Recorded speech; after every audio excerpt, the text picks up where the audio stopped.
మనం ఉంటున్నామా? నోరు తెరిచి మన హృదయాన్ని ఆయన వైపు తిప్పి, దేవా ఇంతవరకు మెరుగల చాటులను కాపాడిన దేవుడు నిజమే, మహోన్నతుని చాటు నివసించేవాడు, సర్వశక్తి మేడను విశ్రమించేవాడని వాక్యం చదివిస్తా ఉంది. ఆయన నాకు 7 మంది చదివిస్తా ఉంది, ఆయన నాకు 6 చదివిస్తా ఉంది. ఇదిగో ప్రభు అతను నన్ను ప్రేమించినాడు కనుక నేను అతను తప్పించేదని వాక్యం చదివిస్తా ఉంది. నిజమే ప్రభు, ఎన్నిసార్లు మమ్మల్ని తప్పించిన దేవుడు, ఎన్నిసార్లు మమ్మల్ని విడిపించిన దేవుడవు అయ్యా. నేను ఎక్కడ చాటు మేము ఉంటే మాకు ఆశ్రయంగా ఉన్న దేవుడు కదా, మా కోటగా ఉన్న దేవుడు కదా, మా కొండగా ఉన్న దేవుడు కదా అయ్యా. మీకేమిచ్చి మరణం మేము తీర్చగలమయ్యా, మేమేమి ఇవ్వగలము తండ్రి అయ్యా. మా ఇంటి బంగారాలు ఆశపడట్లేదు కానీ ఇంకా మా విరిగి నలిగిన హృదయాన్ని మీరు ఆశపడతా ఉన్నారు కదా, మీరు ఇష్టపడతా ఉన్నారు కదా అయ్యా. అలాగే నగిరిగిన హృదయం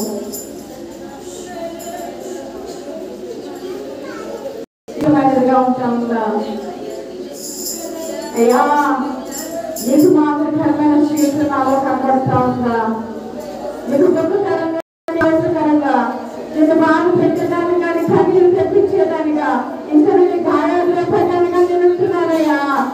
అయితే నన్ను క్షమించువా. ఎన్ని వాక్యాలు నేను విన్నప్పటికీ అయ్యా, ఎంతగా నన్ను ఇష్టపడినప్పటికీ అయ్యా నేను సరైన స్థితిలోనే కనబడతా ఉన్నాను కానీ అయ్యా లోపల స్థితి నాలో కనబడతా ఉందయ్యా. నన్ను క్షమించి వారిని సరి చేసుకోవడానికి సిద్ధంగా ఉన్నావమ్మా, సరిదిద్దుకోవడానికి సిద్ధంగా ఉన్నావా అయ్యా. నీ వాక్యంలో నేను నిలిచి ఉండేదానిగా నేను తనకి సహాయం చేయండి అయ్యా. నేను చేసేది మనుషుల వైపు చూసి చేస్తున్నాను అయ్యా, నిన్ను చూసిన చేతు నాకు నేర్పించండి అయ్యా. ప్రతి క్షణంలో నువ్వు నా దగ్గర ఉన్నావని, నన్ను చూస్తున్నావని, నన్ను పరిశీలిస్తున్నావని, నన్ను పరిశోధిస్తున్నావని అయ్యా నన్ను గ్రహించుకోవడానికి సహాయం చేయండి దేవా. చెప్పగలుగుతున్నావా? నోరు తెరిచి ఆయన నమ్ముకున్న పిల్లలు చూసి ఆయన కంచి వేసి భద్రపరుస్తున్నాన్న దేవుడు కదా అయ్యా. నువ్వు నన్ను భద్రపరుస్తున్నావయ్యా, నువ్వు నన్ను కాపాడుతున్నావయ్యా అయ్యా. నీకు ప్రేమించిన మేము తీర్చలేము కానీ ఇదిగో నన్ను అడిగిన హృదయంతో ఈ సన్నిధిలోనే ఉన్నానయ్యా అని చెప్పగలిగి వారు ఎంతమంది ఉన్నాము?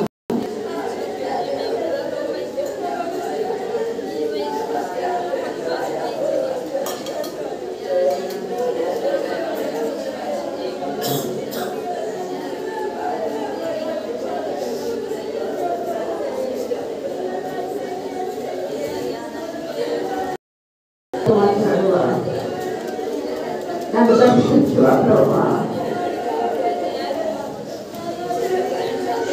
నీ మాట నాకు చాలు కదయ్యా, నీ చూపు నాకు చాలు కదా, నీ పేరు నాకు చాలు కదా. నీ వెంట నేను నడవటం నాకు నేర్పించండి.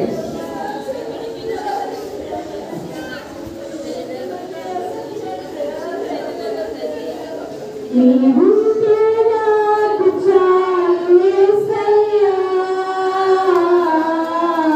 నీవంటే నేను ఉంటానేసయ్యా,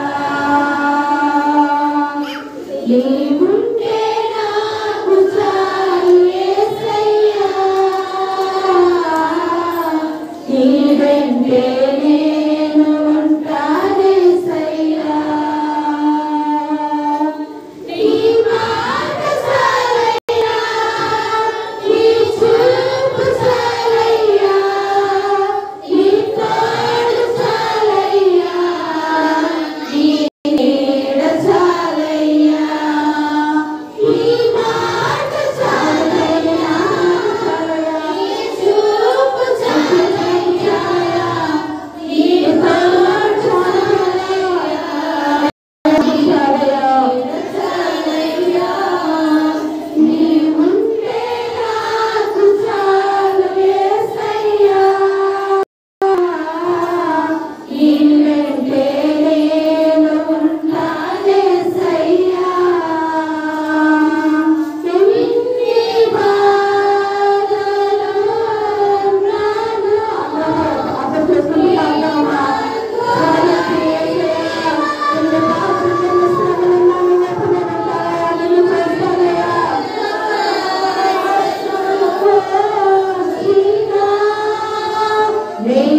నీ వెంట నేను ఉంటానయ్యా. ఈ మాట ఎంతమంది హృదయపూర్వకంగా చెప్పాను. ఏసయ్యా నువ్వే ముందు వచ్చాను, నీ వెంట నేను ఉంటానయ్యా. అది ఎన్ని బాధలు వచ్చినా, ఎన్ని ఇబ్బందులు వచ్చినా, ఎంత కష్టం వచ్చినా, ఎలాంటి పరిస్థితులు వచ్చినా సరే ఉంటే నాకు చాలు. ఇది మాట ద్వారా కాదు కానీ మన క్రియల ద్వారా మనం చూపించే వారిగా ఉంటున్నామా? ద్వారా మన భక్తి జీవితాన్ని తెలియజేసే వారిగా మనం ఉంటున్నామా? నీ ఉంటే నాకు చాలు ప్రభావి. యథార్థమైన పాటను అర్థం చేసుకుంటూ అయ్యా నీ మాట నాకు చాలు, నాకు ఈ లోకంలో ఏది వద్దు అని చెప్పదనే కదా. కానీ దేవుని వెనక మనం పెరగబడుతూ ఉన్నాం, దేవుని గురించి ఆలోచిస్తూ ఉన్నాం, దేవుని కొరకు టైం వేస్ట్ చేస్తూ ఉన్నాం, దేవుని వెనకాల మనం ఆశతో పరుగుపెడుతూ ఉన్నాం. ఒక్కసారి ఆలోచిస్తామా? అయ్యా ఈ లోకంలో మనకి ఏది వద్దాయా? ఇదంతా నేను వదిలిపెట్టి వెళ్ళాల్సిందే కదా. నేనుంటే నాకు చాలు. ఈ ఒక్క మాటని మరొకసారి హృదయపూర్వక అందరము స్వరమెత్తి బిగ్గరగా చెప్తాము. నీ మాట చాలు, నీ తోడు చాలు, నీ నీడ చాలు, నువ్వు ఉంటే చాలు ప్రభు అనే మాటను హృదయపూర్వకంగా చెప్తామా? అయ్యా ఇప్పుడు వరకు దేని వెనకాల పరిగెత్తాను, ఏదైనా కష్టం వస్తే నేను దూషించాను, నేను అవమానించాను, నేను వదిలిపెట్టి వెళ్ళిపోయాలనుకున్నాను. కానీ నన్ను క్షమించయ్యా, ఈ రోజు నుంచి నువ్వు ఉంటే నాకు చాలు అనే ప్రవర్తన నా జీవితంలో నెరవేర్చు ప్రభు అని పాటను అర్థం చేసుకుంటూ ఈ 4 మాటలు మరొకసారి పలుకుదాం.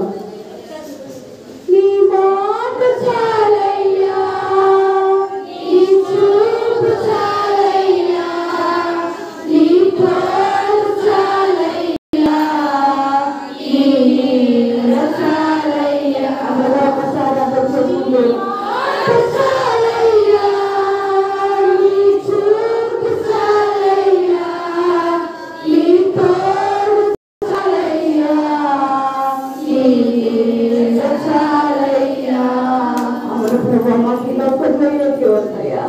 మాకున్న ఆస్తి, మాకున్న బంగారం, మాకున్న డబ్బు, మాకున్న ఇల్లు, మాకున్న సమస్తములో కూడా ఏది వద్దయ్యా, నువ్వు తెచ్చాలి. ఇప్పుడు మాకు తెచ్చాలయ్యా, నేను మాకు తెచ్చాలయ్యా. ఎంతో మంది హాస్పిటల్ చుట్టూ తిరుగుతా ఉన్నారు ప్రభా. హాస్పిటల్ ఖాళీ లేక ఎంతో నెరవేరుతూ ఎంతో ఇబ్బందులు పడుతూ ఉన్నప్పటికీ నువ్వు సచ్చిగా చాలుగా కాపాడలేవా? ఇంకేమిచ్చి మరణం తీర్చగలమయ్యా. కృతజ్ఞత కలిగే వారు దానికి సహాయం చేయండి.